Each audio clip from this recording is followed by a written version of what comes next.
നമസ്കാരം. ഫുക്രിയിലേക്ക് സ്വാഗതം. ഇന്ത്യ ഇംഗ്ലണ്ടിനെതിരെ രണ്ടാം ട്വൻ്റി മത്സരത്തിൽ തോറ്റു. 4 വിക്കറ്റിനാണ് ഇംഗ്ലണ്ട് ജയിച്ചത്. അവരുടെ ജേക്കബ് ബദൽ അതിഗംഭീരമായി ബാറ്റ് ചെയ്ത് ഇംഗ്ലണ്ടിനെ വിജയത്തിലേക്ക് നയിക്കുകയായിരുന്നു. ആദ്യം ബാറ്റ് ചെയ്ത ഇന്ത്യ 7 വിക്കറ്റ് നഷ്ടത്തിൽ 190 റണ്ണാണ് അടിച്ചത് 20 ഓവറിൽ. പകരം മറുപടി ബാറ്റിങ്ങിനിറങ്ങിയ ഇംഗ്ലണ്ട് 19 ഓവറിൽ 6 വിക്കറ്റ് നഷ്ടത്തിൽ 191 റൺ അടിച്ചു. അവർക്ക് വേണ്ടി ജേക്കബ് ബദൽ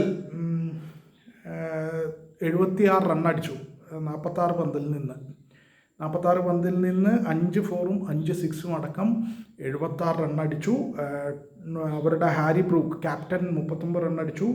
ടോം ബാൻഡൻ 39 റൺ അടിച്ചു.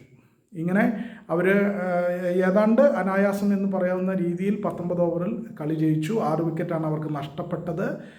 4 വിക്കറ്റിന് ജയിച്ചു. നേരത്തെ ഇന്ത്യ ടോസ് നേടി ആദ്യം ബാറ്റ് ചെയ്യുകയും 7 വിക്കറ്റ് നഷ്ടത്തിൽ 190 റണ്ണുമാണ് എടുത്തത്. വൈഭവ് സൂര്യവംശി ഇന്ത്യക്ക് വേണ്ടി അരങ്ങേറിയ മത്സരം 15ാമത്തെ വയസ്സിൽ ഇന്ത്യൻ സീനിയർ ടീമിന് വേണ്ടി കളിക്കുന്ന ഏറ്റവും പ്രായം കുറഞ്ഞ താരമായി സച്ചിൻ ടെണ്ടുൽക്കറുടെ റെക്കോർഡാണ് വൈഭവ് സൂര്യവംശി തകർത്തത്.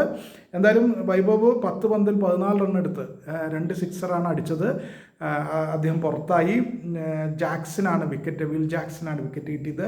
അഭിഷേക് ശർമ്മ 43ഉം ഇഷാൻ കിഷൻ 49ഉം ശ്രേയസ് അയ്യർ ക്യാപ്റ്റൻ 37 റൺ എടുത്തു. പിന്നീട് തിലക് വർമ്മ ഒരു 24 റൺ അടിച്ചു.